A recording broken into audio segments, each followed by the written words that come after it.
Let me get my video camera. We're playing round robin here. Yeah.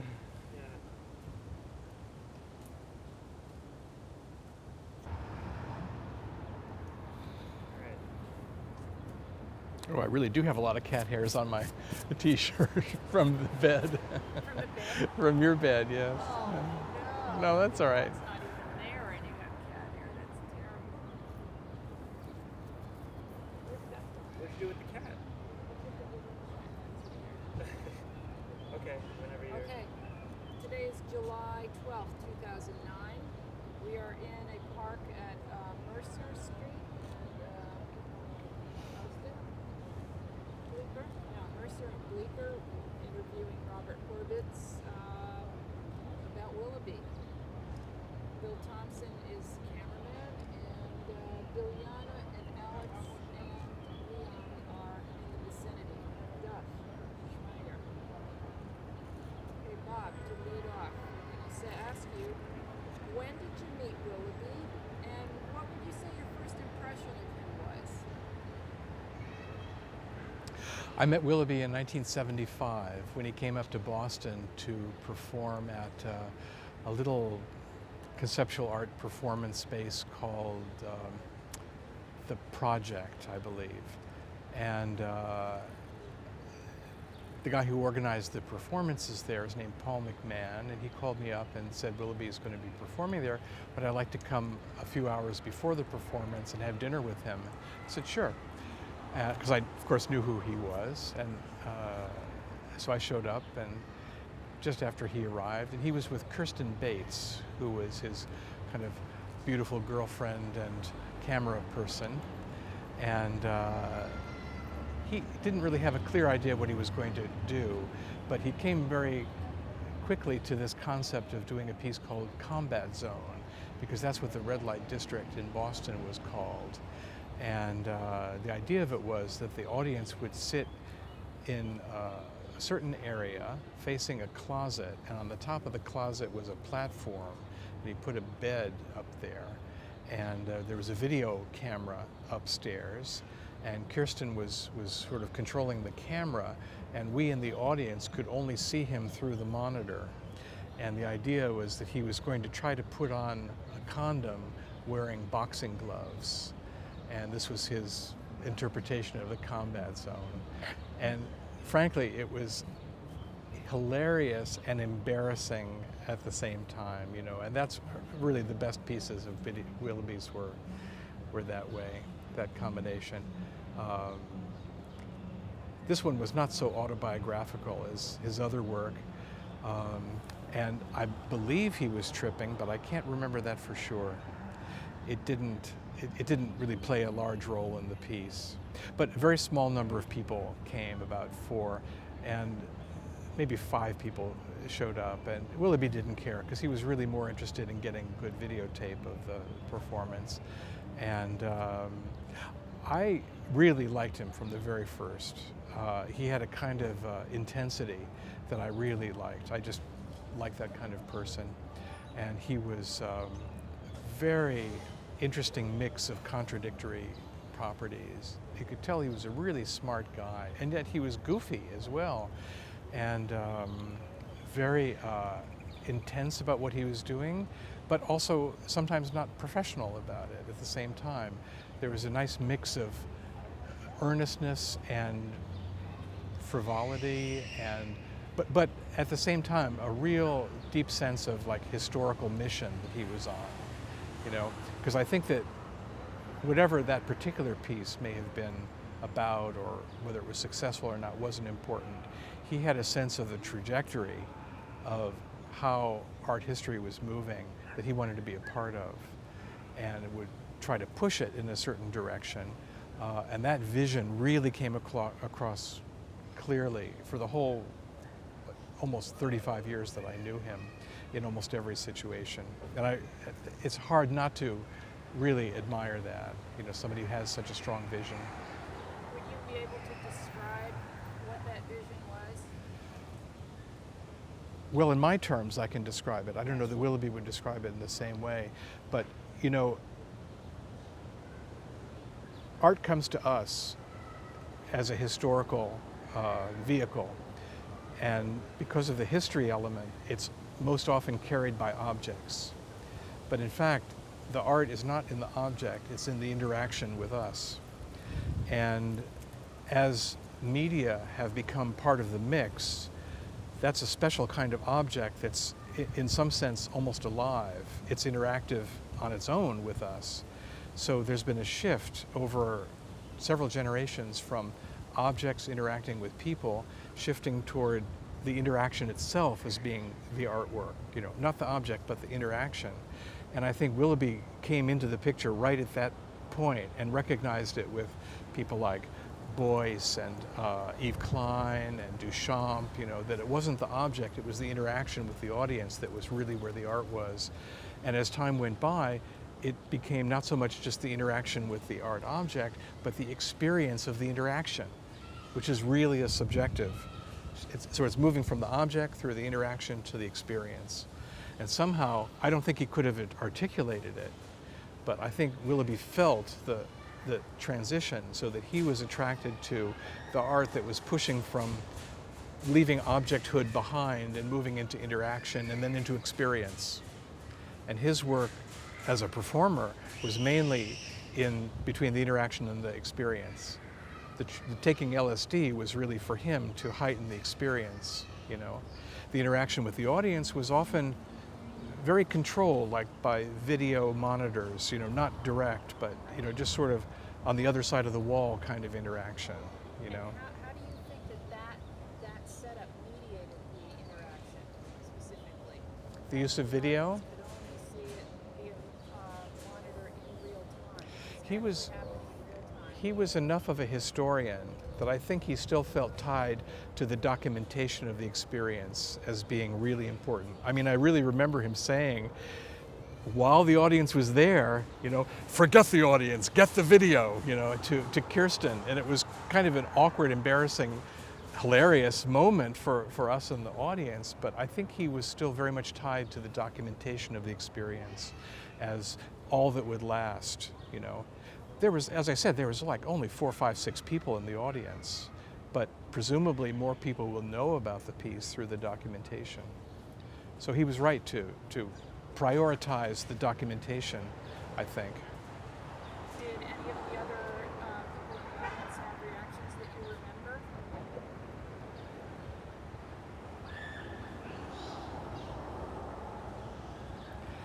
There was a lot of nervous laughter because, as I said, the piece was really quite funny and very embarrassing.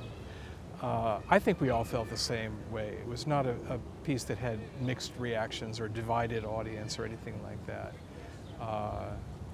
But before the piece, if I remember right, he showed a videotape of that piece he did in the laundromat called Womb, I think, or Full Womb, which is an extraordinary piece. I hope you've seen it. It's maybe his most powerful performance. And also a kind of embarrassing and hilarious, but deeply serious piece at the same time. That, I think, was the best piece of his that I've seen. But frankly, I think his real impact came as a publisher, much more so than as a performer.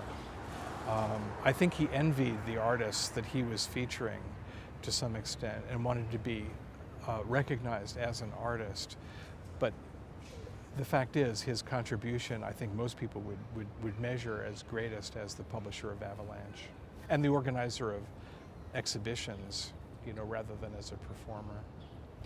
In a way, it's nice that he could change hats and, understand all the roles. It really gave a kind of a fullness to his understanding of the process. How would you describe the qualities that he exhibited as a publisher of Avalanche? It's hard to describe the impact of Avalanche. It was such a loud, clear signal of something new and coherent that wasn't being represented in the official magazines of the day, like Art News or Art Forum and things like that. And it represented not just a different kind of art, but a different relationship between publication and art. It wasn't a secondary medium in the sense that, say, Art in America or Artforum would publish reviews and analytical articles, and it was very much about work that was being shown in galleries, but the magazine was not a gallery. With Avalanche, it was much more of in the nature of a primary medium, you know, so that the artists were expressing the work on the pages of Avalanche as their primary vehicle. And that I think was extraordinary. And it really influenced me, you know, because I was later on the editor of the Whole Earth Review. I was the art editor. And I also adopted that same approach. This was not, you know, I was not giving secondary information about art. I was publishing art on the pages of the magazine, you know, and it was really Avalanche's example that I was following. And, you know, it first was a magazine, and then it was a newspaper. And as a newspaper, it really became, I think, a little more localized. Avalanche had the look of an art magazine, and therefore the impact that it had was really global. I think people in Europe were as impressed with it as the people uptown in New York. But looking at it now, it's just extraordinary to me that he would devote an entire issue of a magazine, for instance, to one artist like Vito Acconci. That's a sign of faith and commitment that really carries beyond you know, what most art magazines would be willing to do. He placed his bets, you know, in very high denomination bills on the right people, basically, and that's extraordinary. Would you like to continue with the story after Combat Zone or subsequent interactions? Well, we kept in touch regularly after that. We saw each other. I was not living in New York. I was living in New Haven at that time. I was teaching at Yale for And you met him part of the time. in Boston after this performance? Right, and then Exchanged information and we kept in touch, and I wrote this big article about Chris Burden that was published in Artforum, and we had a lot to talk about and a lot in common. And when I would come down to New York, I would see him and sometimes stay at 93 Grand Street. But then in 1979, I wrote an article about the World Administrative Radio Conference, which was a global meeting, really important to revise the regulations of the radio spectrum and the satellite orbit. And it was the first major article on that subject published in a general interest magazine. And Willoughby and Liza Baer picked up on it really strongly.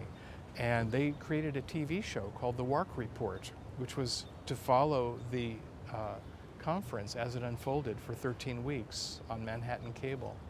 And I was, of course, very flattered to have this article turned into a TV show, and I was the first guest on the program as well.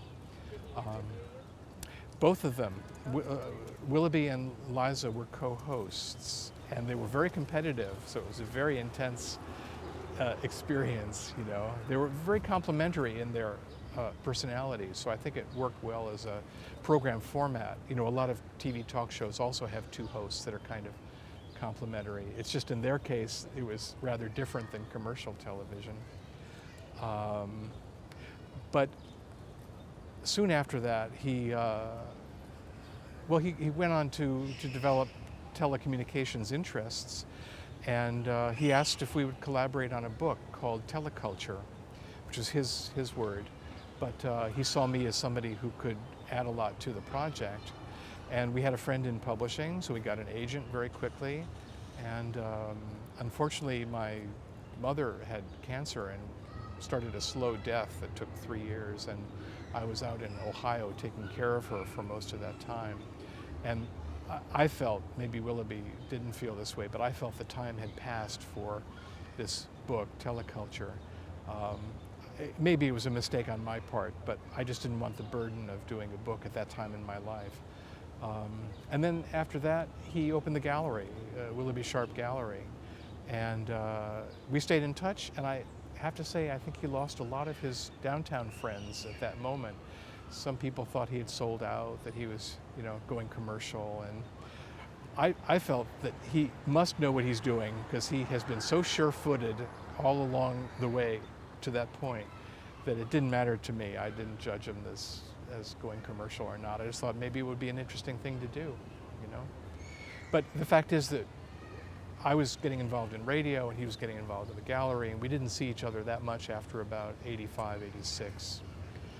And then, you know, when he was at the end of his life and you were involved with him, and we started talking about what we could do to make communications with Willoughby easier between his friends and him.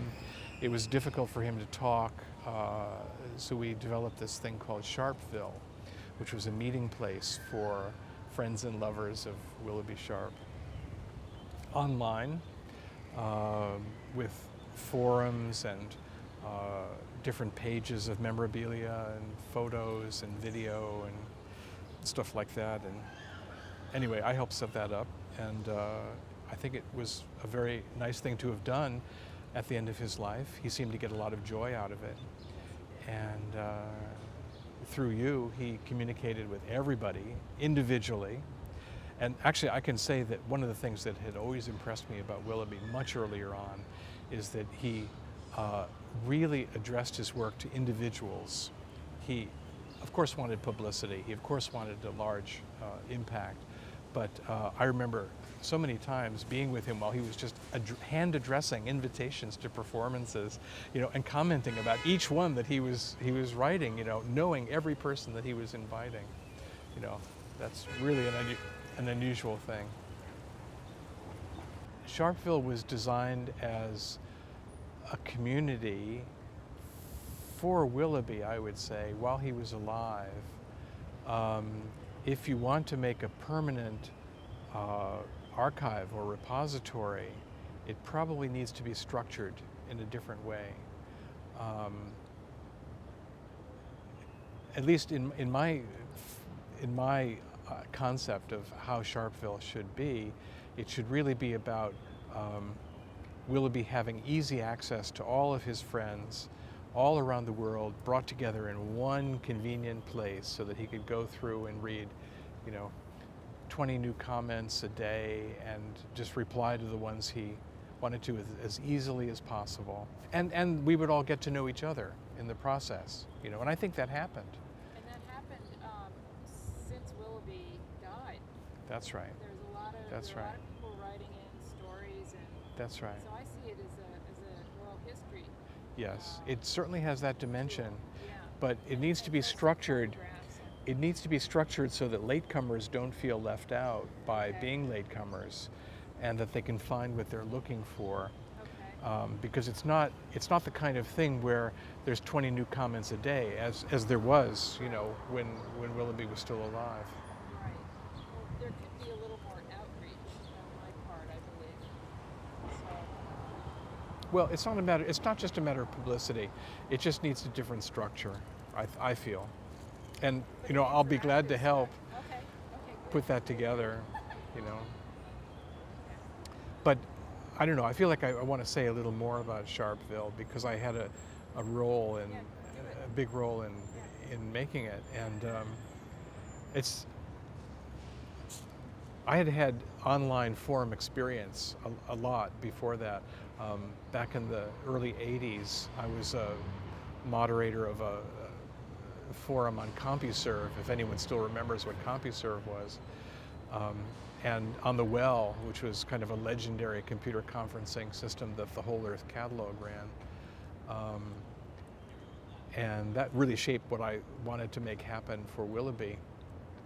But I know that when he had gotten to the point where it was hard for him to talk, and even though he didn't type very well, email and posted messages really made more sense to communicate with him. And you're going to the hospital, you know, with your laptop, and you know, getting him to read and write messages really helped make it not just an ordinary forum, but almost like a bedside visit to Willoughby in the hospice. And I must say, even though I had a kind of clear idea of how to make it in a certain structural sense, I really didn't appreciate how much people would love being there, you know, and that was wonderful to see develop. I think people just hung out online to be with Willoughby, you know, because there was a sense that he really was there, even though it was, you know, behind a screen and not all the time. He's always behind the screen. Yeah. Yeah. And it's a great collection of photographs that we put together too. I don't know that there had ever been such a great collection. There was at the last time I saw it, it was almost 400, I think. And the videos are very good. I played the video that Bill did with Dennis Oppenheim for my class, you know, and they were just kind of bowled over because it's so emotional, you know, at the ending when you come in and he hugs you, you know, and I explained to them that this is this man, he's dead now, and you're seeing his last moments. So, yeah, it was quite an intense experience, you know.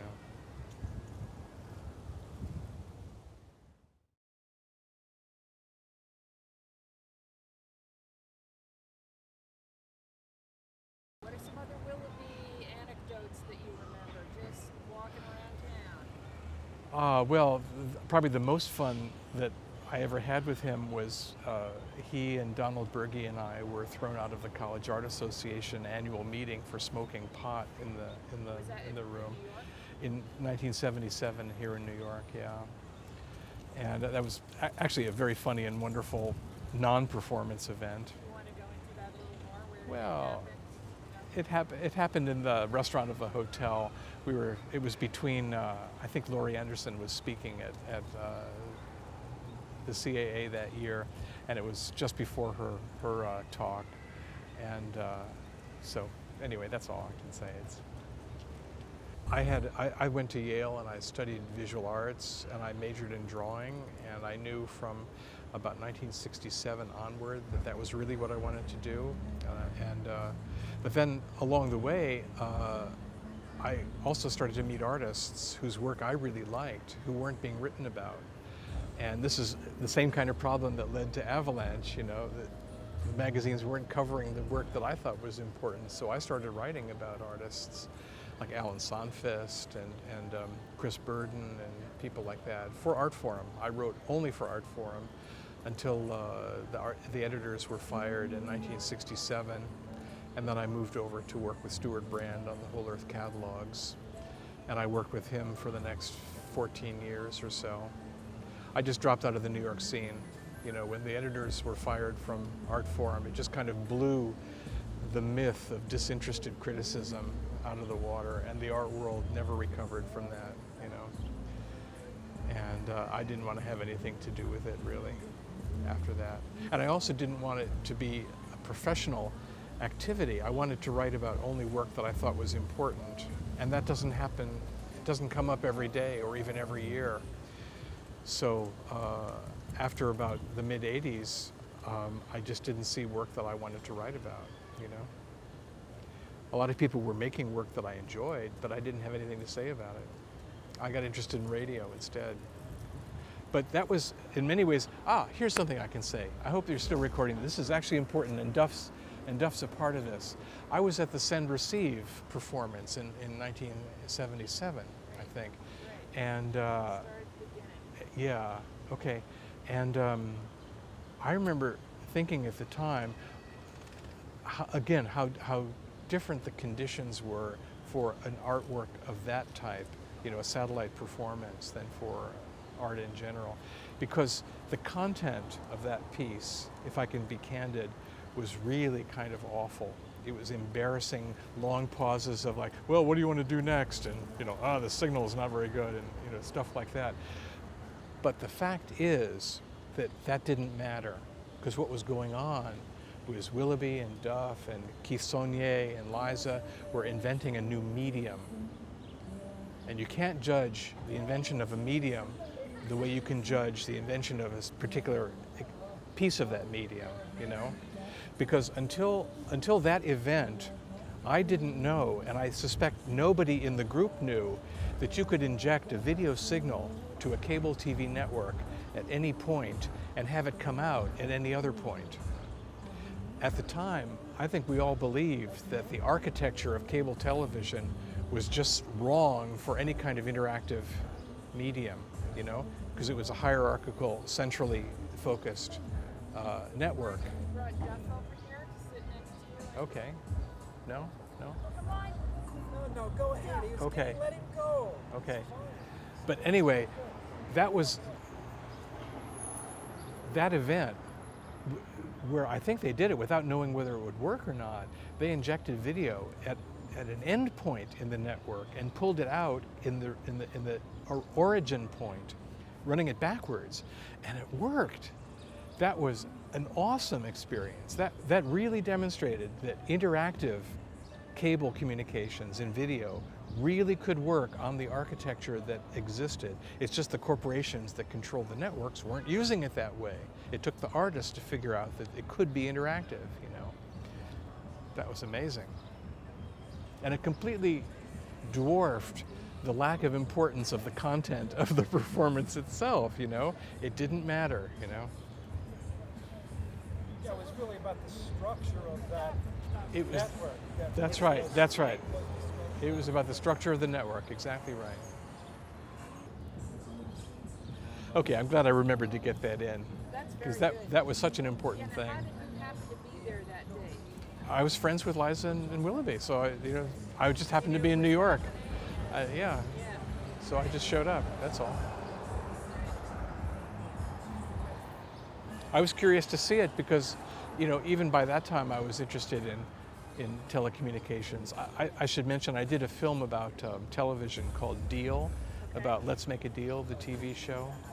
Did that right over here on Broome Street with Document Films. And it ended, we finished it and released it in 1977, which was the same year as Send Receive. So I was already quite involved in exploring television and what it meant.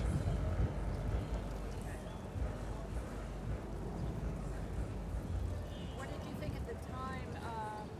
Where did you think Send Receive should go at that time? Did you have any ideas about what might happen with that new medium?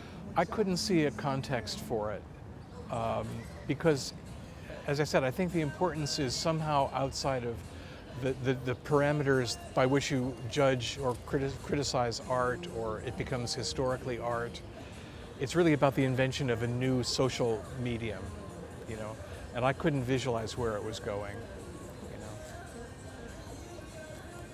you know. In many ways, it was a very big step toward the internet, because most of the people in the US get their internet now over cable television networks, but no one was thinking about data communications at the time. They were, if they were thinking about cable TV, they were thinking about video, you know. So it was a discovery of great importance for internet, even though we didn't know at the time that that would come. Do you think it's recognized as such right now? No, I'm sure no one understands the importance of that moment in terms of, you know, kind of blasting open the access to a network like that and using it for a totally different kind of communications purpose than it was designed for.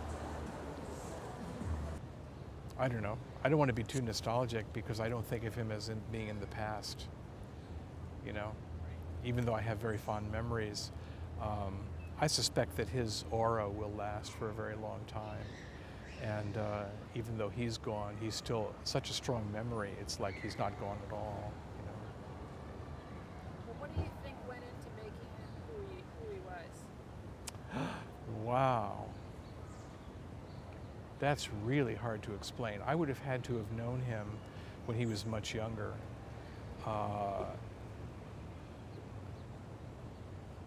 don't know. I'm not religious, and I don't know that there's such a thing as God-given talent. But I do know in my limited way that on some subjects, I have really strong intuitions. And I think that's necessary to really do important and original work. If you're doing something simply as a result of an analysis, you know, through, you know, a conscious effort, you can't stray too far from what is already known. You know, it really takes intuition to go beyond what is known. And I recognized that Willoughby had it. And I recognized it from the time I met him, and I recognized it myself, not in art. I have it in radio, radio policy. It's a kind of odd gift to have, but I recognize that he had it in art. I don't know that you can learn that. So even though he talks about, Meyer Shapiro and meeting certain people as having been really important to him, that didn't give him what he had. He had it on his own.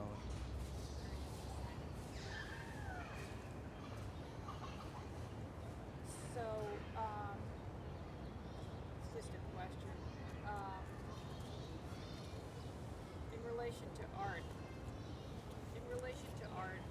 and the present, and what's happening in art now, Mm-hmm. what would you describe the function of intuition, or where do you think it could take artists at this point? Where do you think real intuition could take artists at this point? That kind of deep intuition.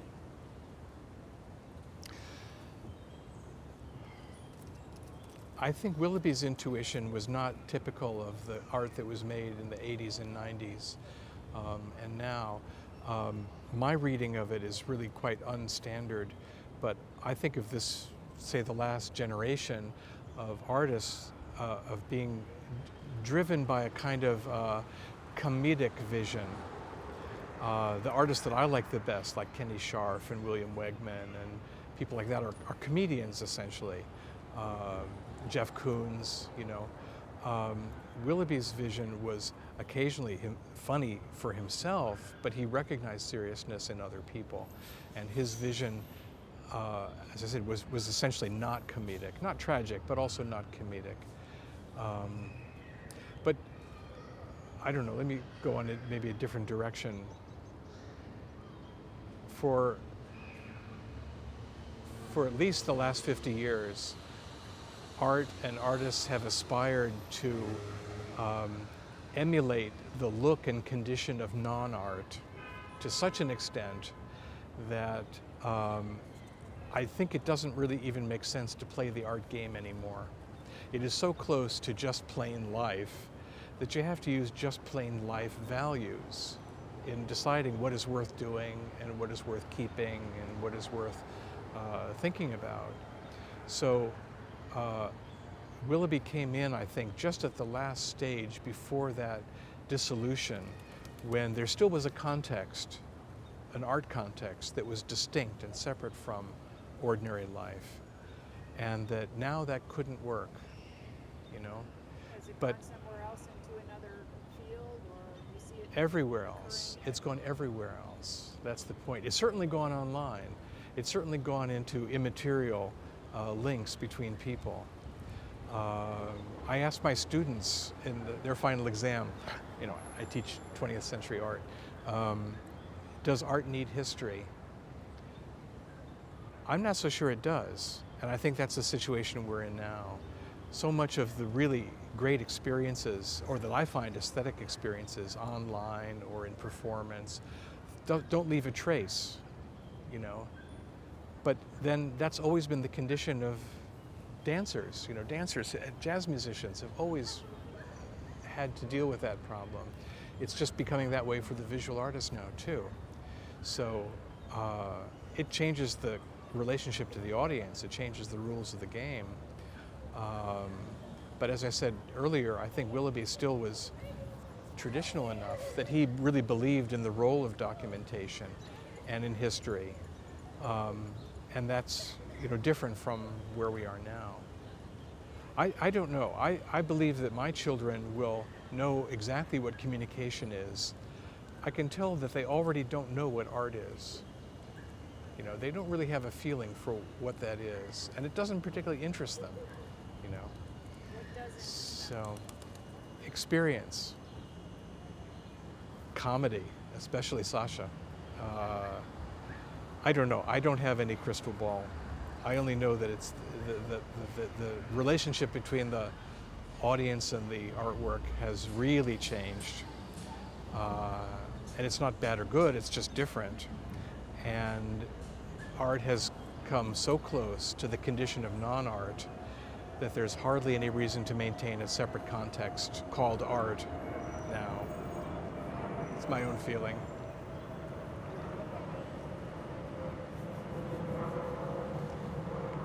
And the airplane is going to drown out that anyway.